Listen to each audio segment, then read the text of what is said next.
पार्श्वनाथ भगवान की, श्री शांतिनाथ भगवान की, परम गुरुदेव श्री शांति सागर जी महाराज की, आचार्य श्री विद्यासागर जी भगवान की, श्री समय सागर जी आदि दीन कमल कोटि महामुनिराजों की जय हो।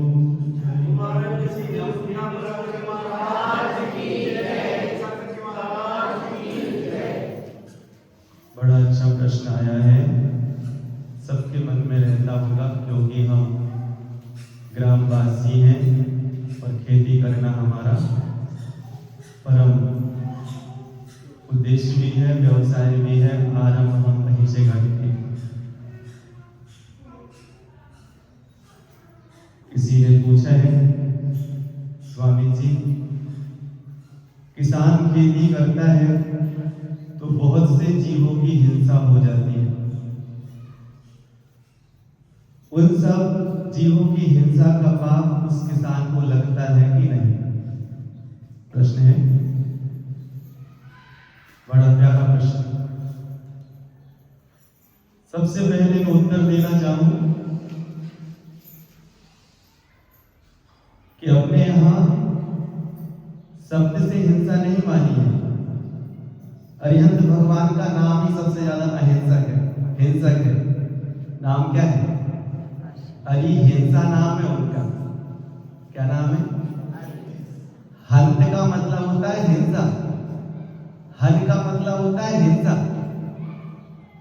हमें बड़े अच्छे तरीके से समझनी है बातें, क्योंकि दुनिया में क्या रहता है, जो बात मेरी मम्मी समझाए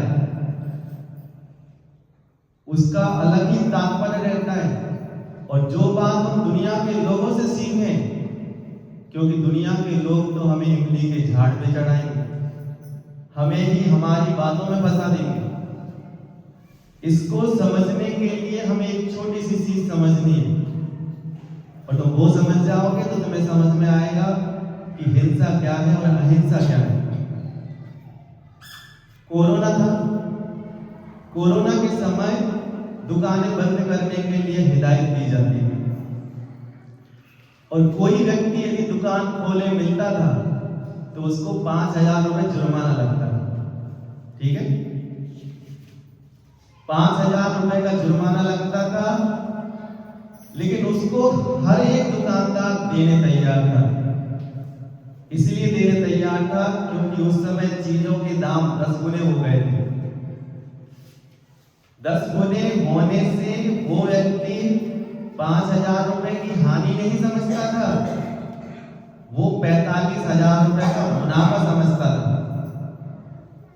इसी तरीके से जैन दर्शन को जो अच्छे से समझ जाएगा, वो अपने आप में बड़ा हल्का फुल्का रहेगा। गुरुओं का कहना है, मांस के एक छोटे से सुई बराबर नोक में भी इतने जीव हैं, जितने तुम पूरी किसानी करते हो तो उतने जीवों की हिंसा नहीं होगी जितनी उस मांस के पिंड पे जीव की राशि है। उनका ये कहना है, यदि हम खेती नहीं करेंगे तो लोग किसकी खेती करेंगे? आज लोग अंडों की खेती करते हैं, आज लोग मुर्गी पालन नाम देके रखे। गुरुओं का कहना था, खेती किस चीज की होनी चाहिए? खेती का मतलब होता है नाव खेना। नाव जो हमारे जीवन की नैया को खेदे, पार लगा दे, उसका नाम खेती है। जो हमारे जीवन की नैया को डुबा दे, उसका नाम खेती नहीं है। इसलिए हमें बड़े अच्छे तरीके से समझनी हिंसा क्या है। गुरुओं का कहना है, गौशाला में यदि गोबर का हम गैस बनाते हैं तो उसमें गिनती के जीव हैं, और गैस का नाम ही है जीवाश्म। जो अपने घरेलू उपयोग में गैस आती है उसका नाम क्या है? एलपीजी जो है उसका हिंदी नाम है जीवाश्म। जीवाश्म का मतलब क्या होता है? जीवों का क्लेवर है वो। और यदि हमने गोबर की खाद बना के हमने क्या किया, गोबर का यदि हमने गैस बनाया हुआ है, तो हमें ध्यान रखना है कि हम दूरदर्शिता यदि रखते हो तो हमने एक गैया को नहीं पाला, हमने एक गोवंश को पाला है, क्योंकि गैया को पालने वाले तो बहुत मिल जाएंगे, दूध देती है, लेकिन जो दूध नहीं देते हैं उनको कोई व्यक्ति कब पालेगा। इसीलिए अपने यहाँ इस तरीके से रखा गया था कि सामने वाला जानवर कोई काम आएगा तो लोग उसको अपने आसपास रखेंगे, नहीं तो कौन रखेगा। इसलिए गुरुओं का एक कहना है, हर चीज दिमाग से नहीं सोचनी चाहिए, हर चीज को सोचने में हमें क्या लगाना चाहिए पता है? मैं तो कहूँ सोचना ही नहीं चाहिए। बहुत सी बातें दिल से भी सोची जाती है। आपको बताऊं, अपने यहाँ पहले जब कोई व्यक्ति बीमार हो जाता था तब उससे यही कहते थे, बात पित्त और कफ बिगड़ गया है तुम्हारा। यदि उससे ये कहते कि इस रोग के कीटाणु तुम्हारे शरीर में प्रवेश कर रहे हैं, तुम्हें सर्दी हो गई है, तो यदि वो धर्म का अहिंसक कोई व्यक्ति होता, वो दवाई खाता? वो दवाई नहीं खाता, अपने प्राण देने तैयार हो जाता, लेकिन कभी भी सर्दी की दवाई नहीं खाता। लेकिन मनुष्य भाव इसलिए नहीं मिला है। सुनते हैं अपने यहाँ एक समंत्रबद्ध महाराज है, आज के नहीं है, कब के हैं? प्राचीन काल के हैं। उस समय उनको भस्मक व्याधि हो गई और वो तो अपने प्राण देने तैयार हैं, लेकिन उनके गुरु ने कहा, सुनो, तुमसे अभी जैन दर्शन की महती प्रभावना होने वाली है। दुनिया में हर किसी के पास सरलता नहीं रहती, दुनिया में हर किसी के पास हर चीज का आंसर नहीं रहता है। यदि किसी एकांत कोई संत ऐसा होता है जो आगे आके जिन धर्म की रक्षा के लिए कुछ बोल सकता है, कुछ कदम उठा सकता है, और वो समंत्रबद्ध महाराज हैं अपने, जिन्होंने स्वयंभू स्त्रोत लिखा है और उसमें उन्होंने न्याय जो रहता है, पहले के लोग पहले वाद विवाद करते थे और वाद विवाद करने में, सिंह गर्जना करने में इन्हीं का नाम है, तो अकलंक देव का नाम है और समंत्रबद्ध आदि बहुत से महाराज हैं। लेकिन उनके गुरु ने कहा, सुनो, अभी तुम्हें बहुत रक्षा करनी है, तुम सबसे पहले इस रोग का निवारण करो। गुरुओं का यही कहना है, जहां ज्यादा हिंसा होती हो वहां हम कम हिंसा में काम करते हैं तो हम अहिंसक हैं। मैंने आपको उस दिन भी बताया था, अहिंसा का जो आ है वो आ पूर्ण हिंसा की मनाही के लिए नहीं है, वह अहिंसक का आ है जहां पे थोड़ी हिंसा होती हो वहां पे हम बड़ी हिंसा का त्याग कर देते हैं, और छोटी हिंसा को करते हैं। किसने कहा? मैं तुमसे ही पूछूं, कोरोना में जो 5,000 रुपए की पेनाल्टी हमें लगती है, तुम उसको घाटा समझते थे? कोई व्यक्ति कहता है, तुम ऐसी बात ही क्यों करते हो, पाप की बात ही क्यों करते हो?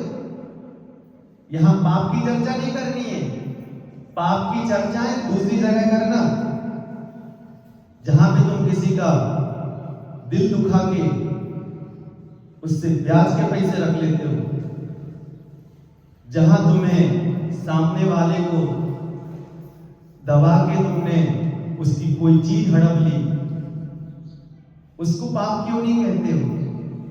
गुरुओं का कहना है, तुम बुराई की बात ही मत करो, तुम अंधेरे की बात ही मत करो, तुम तो प्रकाश की बात करो। इसीलिए हमें हमेशा ध्यान रखना है, किसान शब्द ही कह रहा है कि शान, इससे हमारे भारत देश की शान है। दूसरे देशों में खेती नहीं होती क्योंकि उनके यहाँ जमीन नहीं है, उनके यहाँ सी फूड है। सी फूड यानी समुद्र के जलीय जंतु, वो हर चीज को खाने का शौक रखते हैं, और शौक क्या कहे, उनको खाना ही पड़ता है क्योंकि उनके यहाँ जमीन उपजाऊ नहीं है। ये भारत भूमि है जहां पे ऐसी भावनाएं रखी जाती हैं, और मैं तो ये कहूं, यदि हिंसा का पाप लगे तो सबसे पहले आदिनाथ को लगना चाहिए, लेकिन हाँ, विवेक हमारा रहेगा साथ में। और मैं तो यही कहता हूं कि जब तुम अपने पंजे में फंसे हुए सांपों को देखो और वहां पे केचुए जो तुम्हारी भूमि को उर्वरा शक्ति करने के लिए, भुरभुरी करने के लिए आए हैं, उन पे जब तुम पैर रखो तो तुम्हें अंदर से ग्लानि हो कि भगवान मैं किस दिन इस आराम साराम को छोड़ूंगा। जिस व्यक्ति ने कपड़े बेच दिए दुकान पे रख के, उसको ये भी पता नहीं है कि मेरा कपड़ा महंगा कैसे बिक रहा है, सिल्क की उसमें तार लगने से महंगा बिक रहा है, सिल्क कहाँ बन रहा है। तुमने ना ये जानकारी रखी कि कपड़ा बना कैसे है, मटन टेलों से उसको मांस के जो अंश रहता है। विद्यासागर जी जैसे व्यक्ति के लिए, हथकरघा के लिए अपने बच्चों को क्यों लगाना पड़ा।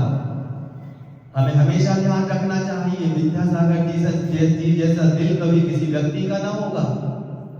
तुम अपने बच्चे को कभी निस्वार्थ भाव से किसी काम में ना लगाओगे, जहां 4 पैसे मिलेंगे वहां लगाओगे। लेकिन विद्यासागर जी ने इस मोक्ष मार्ग में जहां परिणाम बिल्कुल निर्मल हो सकते हैं, हल्का फुल्का व्यक्ति बन सकता है, उस व्यक्ति को कहीं मृत्युस्थली में बिठा के रखा है, कहीं हथकरघा का हैंडलूम पकड़ा के रखा है। हमें इतना तो समझना चाहिए कि हम ही पढ़े लिखे हैं कि विद्यासागर जी भी कुछ पढ़े लिखे होंगे। जब वो विद्यासागर जी महाराज जी जैसा व्यक्ति, जिसके जीवन में ऐसा लग रहा है कि हर व्यक्ति मोक्ष जाए, लेकिन उनका कहना है कि जब अहिंसा रहेगी तभी तो हिंसा बलवती नहीं होगी, हिंसा हावी हो जाएगी।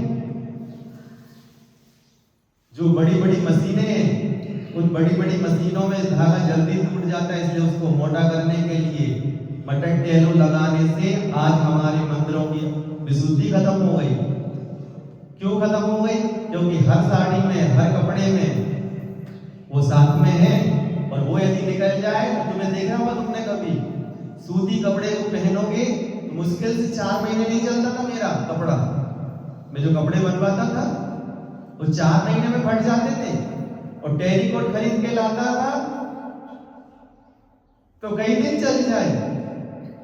इसलिए हमें ध्यान रखना है, जिस दिन से पैसे की लोग कीमत करने लगे, पहले पैसे की कीमत नहीं होती थी, पहले आवश्यकता की कीमत होती थी।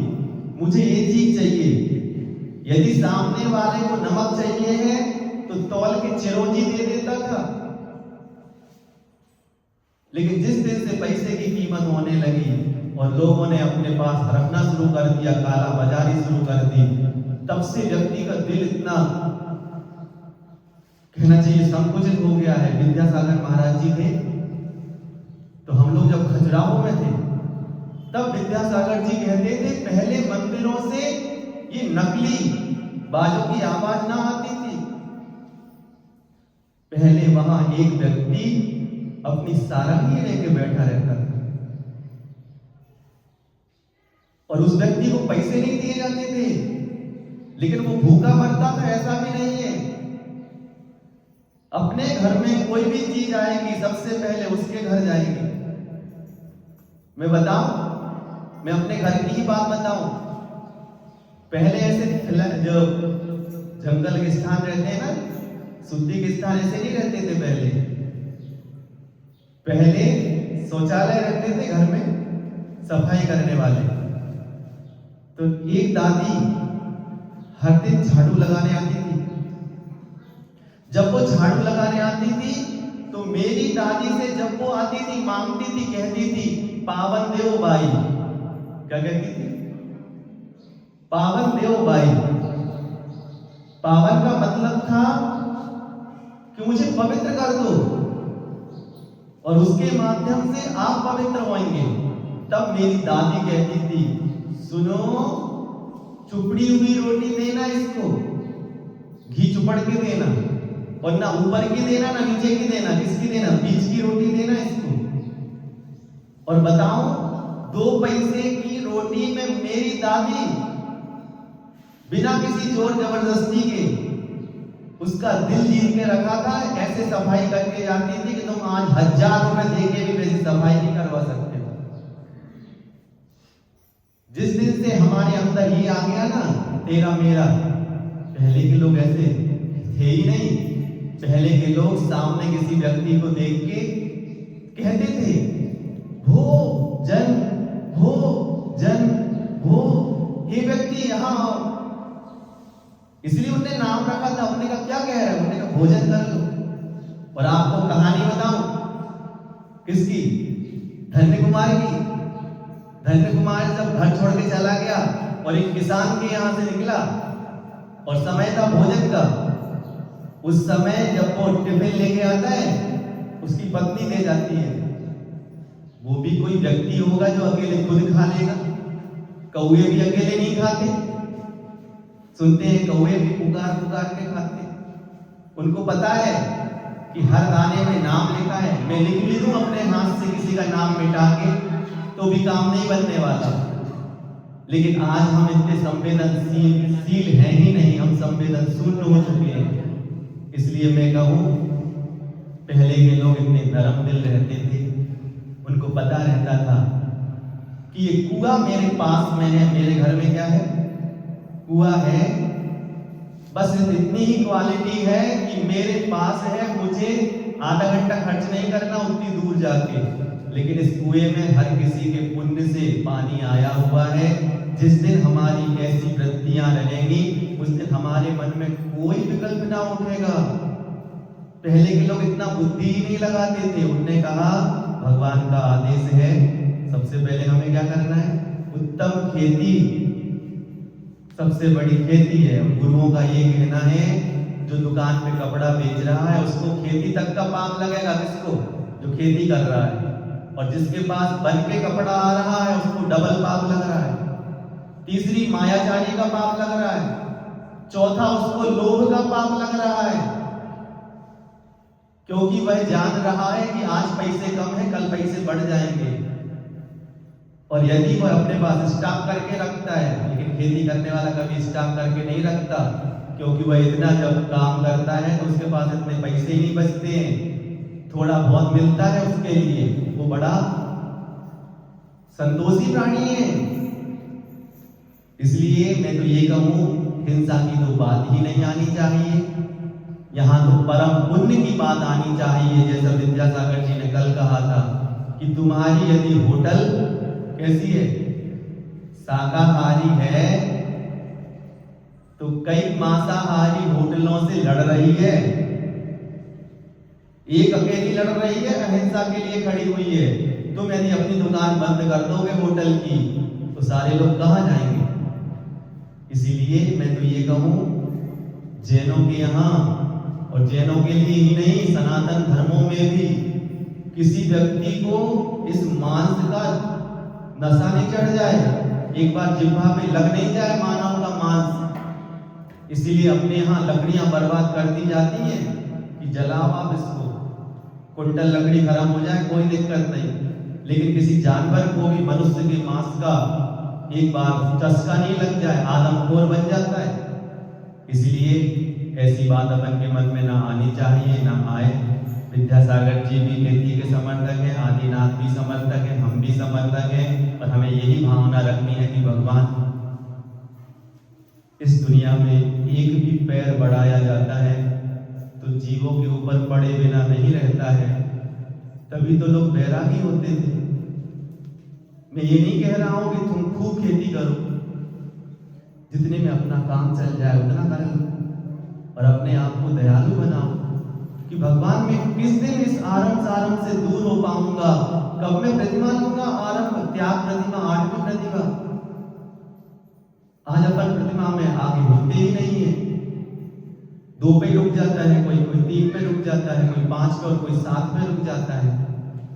लेकिन गुरुदेव का कहना था कि घर में रह के भी 10 प्रतिमाओं का पालन हो सकता है। क्यों हो सकता है? क्योंकि आगम कह रहा है। इसलिए बड़े तरीके से अपन को सहजता रखनी चाहिए। मैं दूसरा प्रश्न पढ़ूं। दूसरा प्रश्न ये है कि महाराज जी, मेरा हर दिन का नियम है कि मैं भगवान के अभिषेक देखे बिना, दर्शन किए बिना भोजन नहीं करती। ठीक। अब लेकिन एक दिन ऐसा हुआ कि मेरा पैर फिसल गया, और पैर फिसलने से मैं गिर गई, उठने के लायक भी नहीं रही। डॉक्टर के यहाँ गई, डॉक्टर ने मुझे बेड रेस्ट बताया। अब आप मुझे ये बताइए कि मुझे मंदिर नहीं जाने का पाप लगा कि नहीं? और मैं जब मंदिर नहीं गई हूं तो मंदिर में तो मैं 1 घंटे बैठती थी, लेकिन मैं घर में फोटो के सामने सुबह से लेकर शाम तक ही बैठी रहती थी, समझ लो।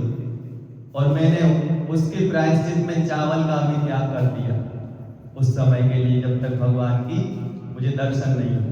ऐसा प्रश्न किसी का हो सकता है ना?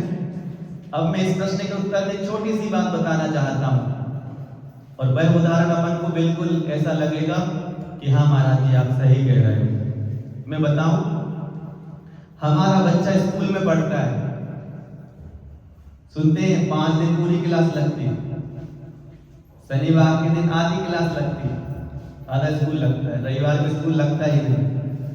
फिर जब तुम पैसे देने जाती हो तो 30 दिन का पैसा भरती हो कि 1.5 दिन कम करके पैसा भरती हो? यदि तुम्हारा बच्चा कहीं जॉब करता है और जॉब करने के सिर्फ 5 दिन जाता है और 2 दिन उसकी छुट्टियां रहती हैं, तो छुट्टियों को उस व्यक्ति को पता नहीं है क्या कि 2 दिन की छुट्टी में काम बिल्कुल नहीं होगा, लेकिन पैसे देने पड़ेंगे? हाँ, देने पड़ेंगे। जैसे मैं तुमसे पूछूं, जब तुम्हें किसी समझ लो काकू ने कहा कि भैया आज हमारे भोजन कर भी आई छो, तो तुम पानी की कैन संग ले जाते हो? भोजन का मतलब ही रहता है पानी, क्लास का ही मतलब रहता है छुट्टी।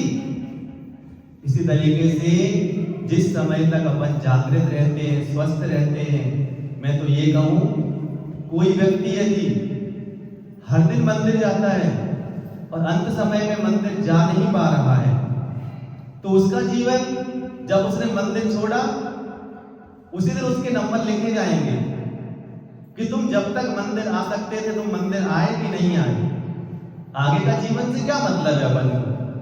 इस तरीके से भी उत्तर दिए जा सकते हैं, और पूरा विश्वास है मुझे, क्योंकि कोई बच्चा यदि परीक्षा के एग्जाम के समय बीमार हो जाता है, परीक्षा नहीं दे पाता है, तो उसकी 1 साल खराब नहीं की जाती, उसका शुरू से लेकर टेस्ट जो रहते हैं देख के नंबर चढ़ा दिए जाते हैं। कोरोना में 2 साल कोई बच्चा फेल नहीं हुआ, सबको पास किया गया। बल्कि मैं तो ये कहूं, जिस दिन तुम्हें जाने नहीं मिल रहा है उस दिन तुम भगवान से ये कहो कि भगवान मैं 24 घंटे तुम्हारे पास ही रहना चाह रही हूं, तुम्हें वो 24 घंटे का पुण्य देगा। और जिस दिन तुम जाओगी, जा सकती हो और नहीं गई हो, उस समय तुम्हें सिर्फ आधे घंटे का पुण्य देगा वो। इस तरीके से बड़े सहज बन के अपन को काम करना है। और देखो, अपन इतना ही तो कर सकते हैं, कोई चीज का त्याग कर सकते हैं, क्योंकि मंदिर नहीं जाना नहीं, अपने मन का श्रद्धान होना चाहिए कि प्रभु मैं तो अपने मुख पे एक निवाला ना तुम्हारे बिना ले लूं, लेकिन ऐसी परिस्थिति ही आ गई है कि मैं नहीं जा सकती हूं।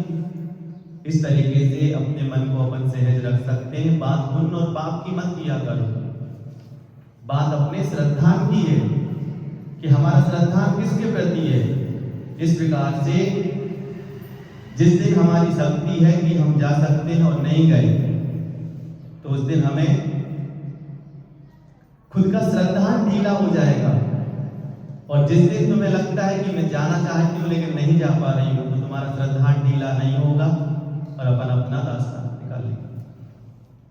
एक प्रश्न आया है कि महाराज जी, जब प्रतिकूल प्रसंग सामने आते हैं, जब प्रतिकूल प्रसंग सामने आते हैं तब मन दुखी होता है, मन आकुल होता है, उस समय मन को हम कैसे ठीक रखें? हमेशा प्रतिकूलता अनुकूलता तो रहती नहीं जीवन में, प्रतिकूलताएं तो पल पल आ सकती है। सबसे अच्छी बात बताता हूं, देखो, प्रतिकूल शब्द को तोड़ो। कूल यानी होता है किनारा, कूल यानी क्या होता है? किनारा। और प्रति यानी क्या होता है? उल्टा। प्रतिकूल यानी मुझे जाना था इस तरफ और हवाएं कैसी चल रही हैं? उल्टी। और सुनो, गुरुदेव ने कहा है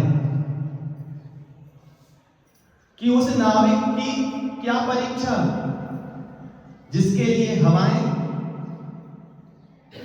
तट की ओर बहाने वाली मिलती हैं, उसी नाविक की परीक्षा है जिसकी नाव की दिशा किसी तरफ और हवाओं की दिशा किसी और तरफ हो। तब तो पता चलेगा कि तुम नाविक हो।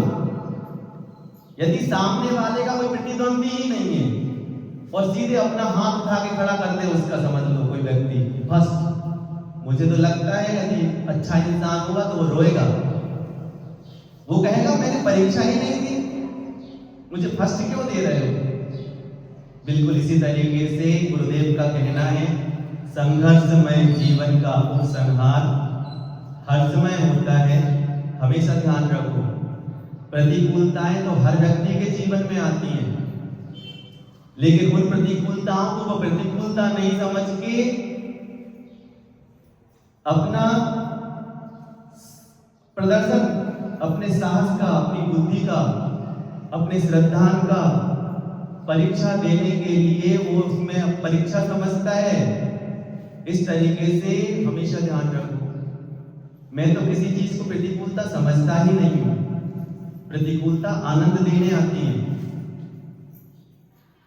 और यदि जीवन बिल्कुल देखो ऐसा चलता है सपाट, तो अपन मशीन में जाते हैं ना, ईसीजी कराते हैं, जब तक लाइन ऐसी ऐसी आती है तब तक क्या कहलाती है, जिंदा। और जब लाइन ऐसी आ गई तो क्या हो जाता है। इसलिए मैं तो कहता हूं मेरे जीवन में बहुत प्रतिकूलताएं आई, क्योंकि प्रतिकूलता नाम की कोई चीज ही नहीं है। आपने मान के रख लिया तो वो प्रतिकूलता है।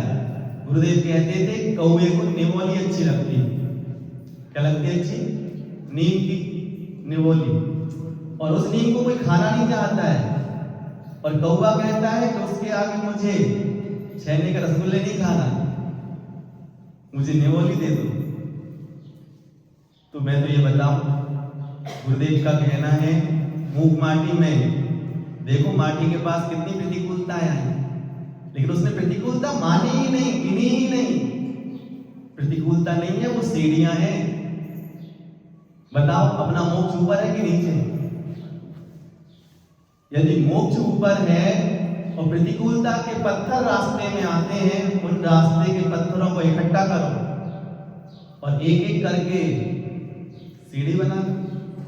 या फिर जो कर्म हमें बाहर से आके परेशान कर रहे हैं, उनसे बचने के लिए दीवार बना दो। इस तरीके से परेशानी तो दुनिया में है ही नहीं, मान्यता की परेशानी है, वही चीज आनंद दे जाती है। और मैं तो सम्यक दृष्टि कभी भी किसी चीज को परेशानी नहीं समझता। बहुत अच्छी बात मुझे याद आ रही है, सम्यक दृष्टि का नाम है श्रीपाल कोड़ी। क्या नाम है? श्रीपाल। श्रीपाल को जब वो जहाज पे था, उस समय सेठ ने क्या कर दिया था, नीचे गिरा दिया था, लकड़ी तोड़ के, जिस पे मचान रहती है जहां से अपन देखते हैं कि कोई समुद्री डाकू तो नहीं आ रहा है।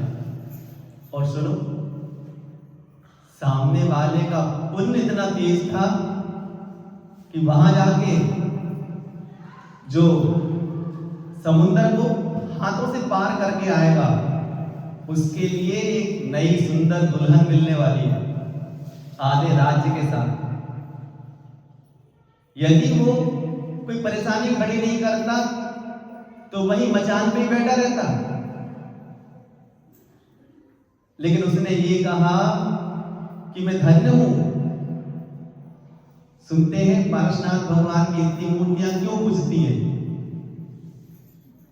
यदि कमंड उत्सर्ग करने नहीं आता, प्रतिकूलताएं खड़ी नहीं करता, तुम्हें पता होगा जो महाराज जी के ऊपर कोई उपसर्ग आया था वो फूले नहीं समाते। क्यों? क्योंकि कल कोई अक्षय आएगा और लिखेगा मंच पे बुलाने के पहले, क्या कहेगा वो, उसमें कहेगा उपसर्ग मुझे ये फलाने फलाने महाराज, खून बढ़ जाता है। इसलिए प्रतिकूलताएं जीवन में आना चाहिए।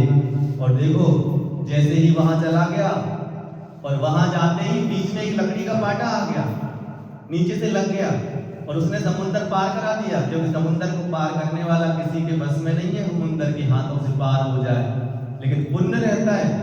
और वहां जाके लकड़ी का गत्ता नीचे खिसक गया और वो आके पानी भर गया पेट में। लोगों ने पानी निकाला और कहा धन्य है आपने समुंदर पार कर लिया। और राजा ने अपनी बच्ची देके साथ में बिठा लिया और जब सेठ आया, सेठ पीछे पैर ले रहा है, लेकिन सामने वाला सम्यक दृष्टि किसी का काम बिगाड़ने का तो उसका मन ही नहीं करता। वो कह रहा है आप मेरे धर्म के पिता हैं, आप कहाँ जा रहे हैं, आप यहाँ आए। वो सोचता है कि पकड़ने का उसका कोई उपाय नहीं, पकड़ने का उपाय नहीं। वो कहता है आपने मेरे साथ ये घटना नहीं की, मेरे भाग्य में इतना कुछ लिखा था इसलिए आपको निमित्त बनना पड़ा। मैं तो ये बताऊं, डाकिया रहता है, चिट्ठियों के पैर नहीं रहते।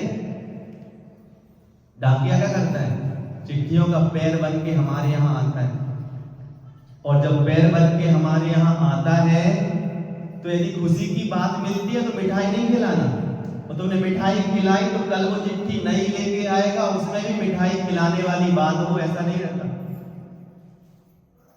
दूध जो आता था पहले उसको हाथ नहीं लगाया जाता था, क्योंकि दूध अपनी भाषा नहीं बोलता है। दूध का मुख रहता है, शब्द किसके रहते हैं। बिल्कुल इसी तरीके से हमें ध्यान रखना है हमेशा। मैं एक छोटी सी कहानी सुनाऊं, सुनते हैं। एक माँ थी और वह माँ कि 4 बच्चे थे। एक बच्चा भी बिल्कुल छोटा था, दुधमुहा था, और स्वामी जी स्वर्ग से धार जाते हैं। और उस माँ ने अपने घर के आंगन में पेड़ लगा के रखा था, और पेड़ के ऊपर एक घोंसला था, और घोंसले से तुमने कभी देखा होगा चिड़िया का यदि अंडा पूरा नहीं पनप पाए तो छोटा सा चूजा रहता है, जिस चूजे में आंखें बड़ी रहती हैं, क्योंकि हर व्यक्ति की आंखें की जो गोलक है वो मम्मी के पेट में जितनी बन जाती उतनी मृत्यु तक रहती। हर चीज बढ़ेगी, नाक बढ़ेगी, कान बढ़ेगी, गला बढ़ेगा, सिर बढ़ेगा, लेकिन आंख का जो गोलक है वो चाहे तुम पहले जन्म लेता है बच्चा उसका देख लेना और मरण करने वाले का देख लेना, कैसा रहता है देखा करो। आपका गोलक जो है जितना आपका है उतना आपके पोते का भी होगा, नातू का भी होगा, और ऐसा सब जीवों के साथ रहता है। तो देखा मसूर के दाने के जैसे उसकी आंखें और चेहरा तो था ही नहीं। पक्षी का बच्चा नीचे गिर गया, और बच्चे क्या करते हैं, बच्चों के हाथ में कुछ भी आता है, बच्चों का क्या काम है, तोड़ना फोड़ना खाना। सामने वाले उस 6 महीने के बच्चे ने, 1 साल के बच्चे ने क्या किया, उस पक्षी की आंख निकाली, एक हाथ से दूसरी आंख से निकाली, खेल रहा है, बच्चे को तो पता है ही नहीं कोई चीज। अब सुनते हैं मां ने देखा क्या कर रहे हो, और मां उसको पकड़ के ले गई, अंदर ले जाती है, और देखते हैं वह मां बहुत मेहनत करती है, 4 बच्चों का पेट पालती है, और बच्चा धीरे धीरे बढ़ रहा है। बच्चा जैसे ही 10 साल का हुआ उसको चश्मा लग गया। बच्चा होशियार है, होशियार होना अलग पुण्य है, चश्मा लगना अलग पाप है। यहां तो अलग अलग ही चीजें हैं। और जैसे ही बड़ा हुआ, कॉलेज गया, उसके चेहरे पे बड़े लेंस का चश्मा आ गया। उस जमाने में समझ लो बहुत बड़ा विद्वान बन गया, जॉब लग गई, अच्छी लड़की से शादी हो गई। अब लड़की आई बाहर से, पढ़ी लिखी। लड़की ने डॉक्टर से पूछा कि ये बताइए मेरे स्वामी को चश्मा इतने जल्दी क्यों लग गया, क्या बात रही। सुनते हैं वो डॉक्टर कहता है ऐसा लगता है तुम्हारे श्रीमान जी को बचपन में कोई नशे की चीज दी गई है जिससे इनकी आंखों पे असर हुआ है। बहू सबसे पहले घर आती है और मम्मी से कहती है, मम्मी तुम तो मुझे ये बताओ, इनको तुमने बचपन में कौन सी ऐसी चीज दी? कहने लगी, बेटा जी 4 मोड़ा मोड़ी हते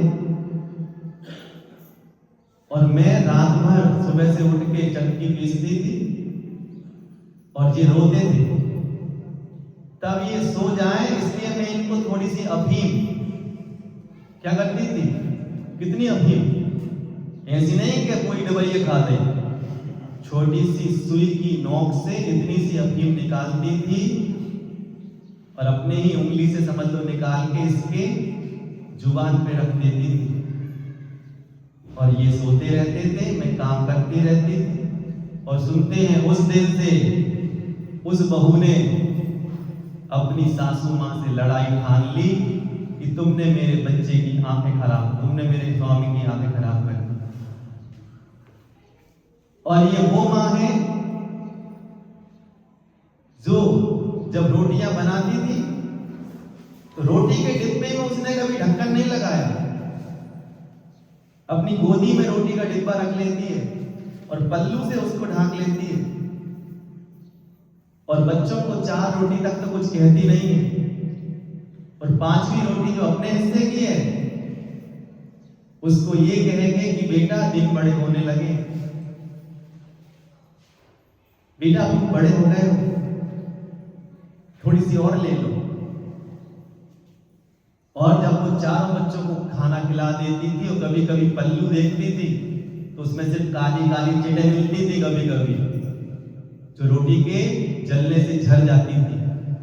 वो अपनी आंखों में आंसू लेती थी और कहती थी, भगवान मैं धन्य हूं, मैंने इतनी रोटी बनाई कि बच्चों के पेट अच्छे से भर गए, मैं तो पानी पी के भी रह सकती हूँ। ऐसी माँ कभी किसी बच्चे की, अपने बच्चे की आंख छीनेगी? लेकिन जहर चाहे जान के खाया जाए चाहे बिना जाने खाया जाए, उसका असर होता है कि नहीं? इसीलिए उस पक्षी की आंख निकालने से इनकी आंखों पे असर हुआ। विज्ञान क्या बताएगी हमें? विज्ञान तो सब सच उकेल देती है, लेकिन सच कड़वे रहते हैं, इसलिए जैन आगम ने कुछ सच छुपा के रखे। इसलिए हमेशा ध्यान रखना, किसी पंडित के चक्कर में मत आ जाना। जो भी शंका है, जो भी प्रश्न है, सबसे पहले आगम की बातें जो लिखी हैं वो किस दृष्टि से, किसके लिए, कब लिखी हुई हैं, इसको जो जानने वाला कोई व्यक्ति मिल जाए उसके पास जाके अपनी शंका का समाधान कर लेना, नहीं तो सामने वाला तो खुद ही उसकी नैया डूब रही है और वो भी डूबेंगे, सबको डुबा देंगे। इसलिए विद्यासागर महाराज जी के बारे में बहुत से लोगों ने कहा कि गौशाला खुला रहे हैं, ये कर रहे हैं, वो कर रहे हैं, लेकिन उसके बाद भी उनका दिल इतना नरम दिल था कि मोक्ष अकेले कहने से नहीं मिल जाएगा, सम्यक दर्शन अकेले कहने से नहीं हो जाएगा। वो कहते थे करके भी तो दिखाओ, सक्रिय सम्यक दर्शन करके दिखाओ, और जब दिल देखेगा सामने इनको मरते हुए तब तुम्हारे अंदर पीड़ा होगी, कसक होगी, तब तुम इनको छोड़ने का भाव रख पाओगे। इस तरीके से छोटी छोटी बातें, ये 2 प्रश्न हुए, 3 प्रश्न, तीसरा प्रश्न मैं और लेता हूं, बड़ा प्यारा